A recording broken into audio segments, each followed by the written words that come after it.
Listen there, I am so glad you could join me. Please, have a seat.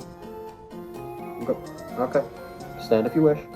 I know first stop is a few miles south, but I wanted to stop at the Malvo food court first. I've heard it's worth fighting for, and we have had quite a bit of a trip. Fighting for. Everybody used that expression. Do you think it's like a local Hoenn thing? I've never heard it. Regardless, we've done this song and dance before. We're gonna hit every town and city in Hoenn, rank them on a scale from 1 to 10, and then from there we'll figure out where I'm staying for the duration of my stay here, however long that turns out to be. Food should be out any minute. It has been a while. I'll be taking that seat. Who the fuck?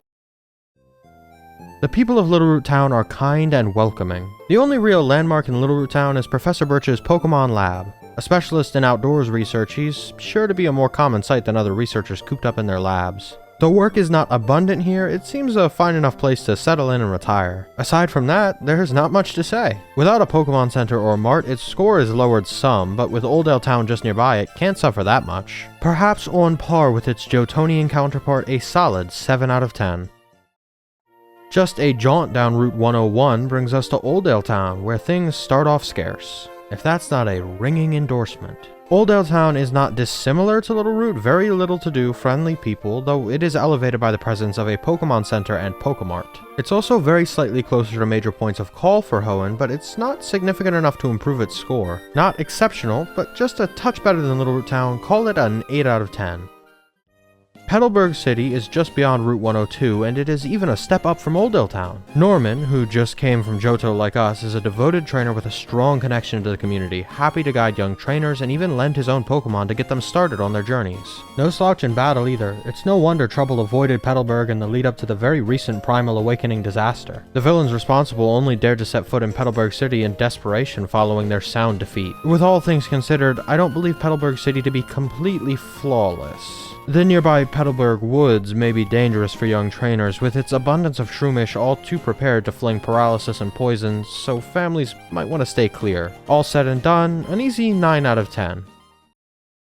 Speaking of the Petalburg Woods, they may be dangerous, but my companion Liege clears an easy path to Rustboro City. Rustboro City is our first really major location. A Pokemon Center, Pokemart, gym, school, and the prestigious Devon Corps all score high marks. An early blow comes from its location. A little separated from the rest of Hoenn, there was an early effort to connect it more closely via a tunnel. The project was quickly canned, however, as it disturbed the local population of Wismar. A small negative, but no big deal. What is a big deal is what occurred not too weeks ago. The Primal Awakening disaster was a terrifying affair. Though few could have predicted it, fewer still could have truly missed the early signs. Eco-terrorists strong-armed their way into a position of power, stealing whatever they required. Though their presence was not numerous, members of that eco-terrorist group were reported to run havoc in and around the city, culminating in a dangerous hostage situation. Roxanne, the gym leader of Rustboro, made no effort to intervene. The event occurred quite quickly, and it's possible there was no time to make her aware, but if another incident occurred at speed, would she be equally as unaware? I cannot give Rustboro an excellent score, both for its distance and the few crimes, but I cannot rank it entirely poorly either. Rustboro City will have to settle for a 7 out of 10. Do you hear sirens? Let's double back this way. I think there's a boat we can catch. Okay, so no boat, but a lovely day for a trip across the sea.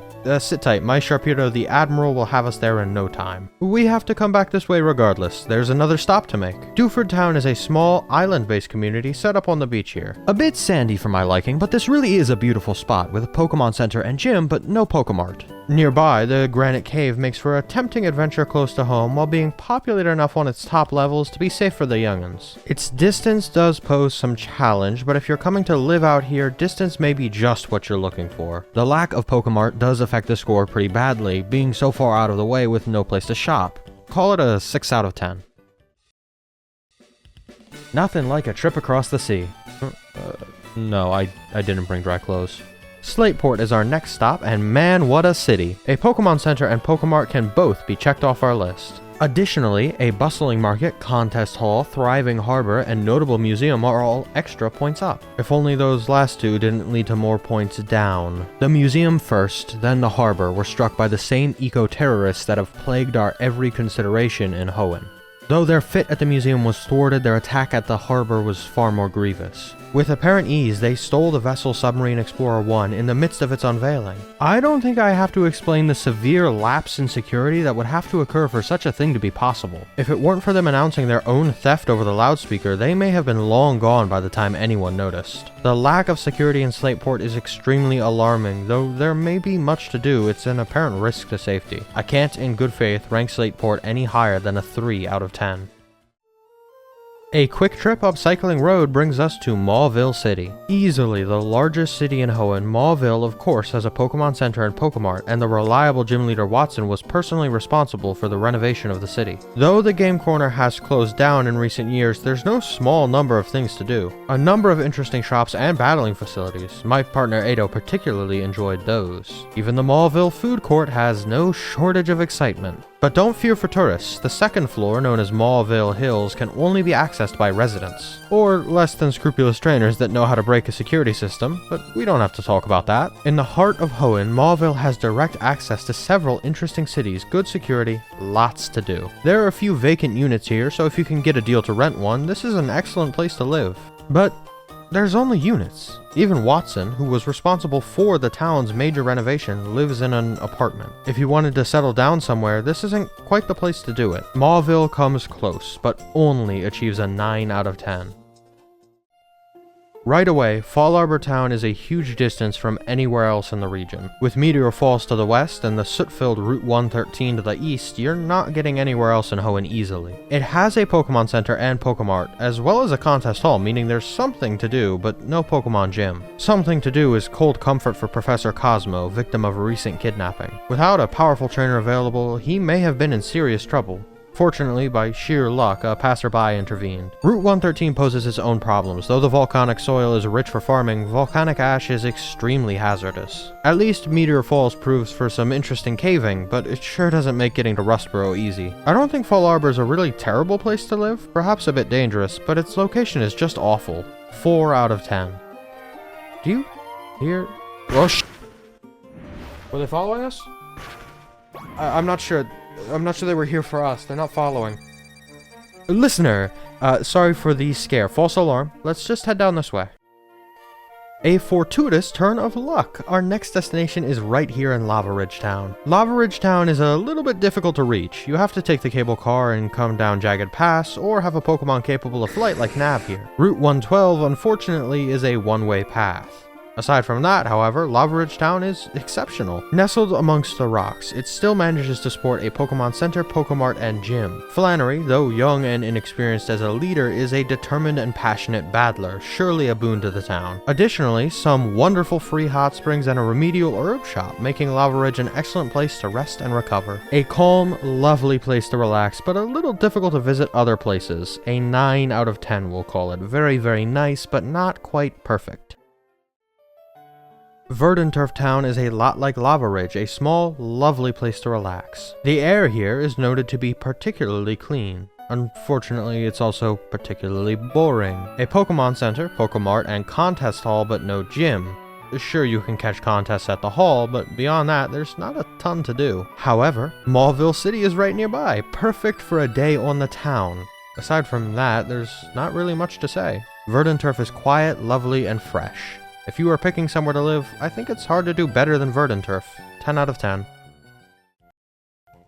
Back through Mauville, left on Route 118 and up Route 119, we arrive in Fortree City. Fortree City is perhaps the most unique location we've visited thus far, a densely forested area. The people here live amongst the canopy. It has, of course, a Pokemon Center, Pokemart, and gym. Winona is active in her community, noted to have taught some trainers how to battle, and is deeply passionate for her interests. She can be a bit eccentric at times, but seems reliable enough. Fortree City gets immediate marks down. This place is absolutely awful for anyone with even the slightest handicap. Yeah, try climbing these ladders with a bum leg, or getting a wheelchair across these rickety rope bridges. Insectophobes like me, you're out too. Bug-type Pokemon are noted to occasionally fly directly into the homes through their open windows. Cute when it's a Masquerain having a look about. Less so when the notably aggressive Beedrill wants to investigate. No doors or handrails on the platforms either. Raising a child here is a fight with gravity that someone will eventually eventually lose. It's not just a bad place to live, Fortree City is actively hazardous and the handicapped simply aren't welcome here. 1 out of 10. No one should be living here. Right on Route 120 and along Route 121 brings us to Lilycove City.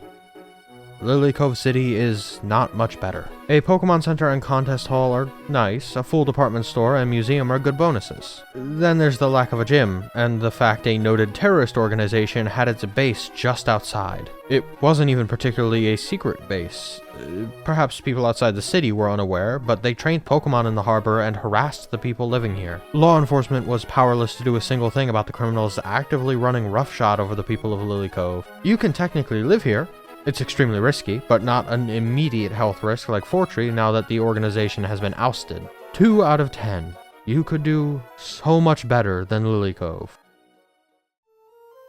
Got those sea legs yet, listener? Route 124 brings us to Mossdeep City. Mossdeep is much better than our last 2 stops. A Pokemon Center and Pokemon are nice, as well as a gym, although the leaders Tate and Liza are a bit young. No worries, however, as Mossdeep is the home of one champion-class trainer, Steven Stone. Additionally, the Mossdeep Space Center is just nearby. What a wonderful place to live next to. I'm sure it's never extremely noisy and bothersome to have them launching rockets nearby. Mossdeep is alright, but not exceptional. Nice place, but the Space Center has some mixed effects on the score. We'll settle for a 6 out of 10. It's alright. I'm so sorry about this. Here, this'll help you breathe.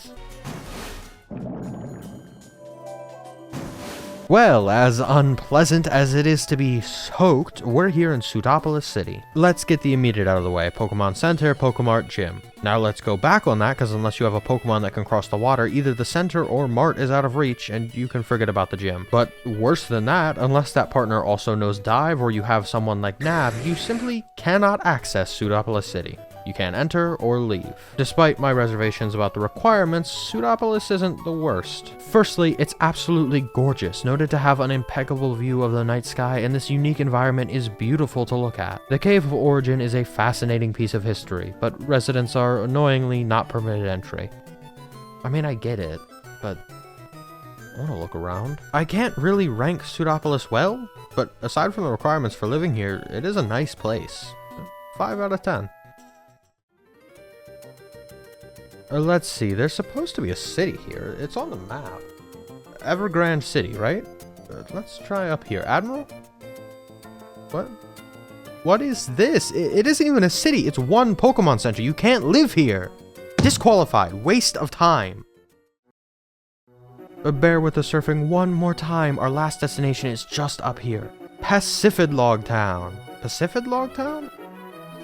I wish I could end on a brighter note, but Pacifidlog Town is just okay. It appears similar to Fortree City on the surface, but is significantly nicer. A series of rafts and connected log bridges built above a Corsola colony. Handicapped living here would be difficult, but perhaps not entirely impossible.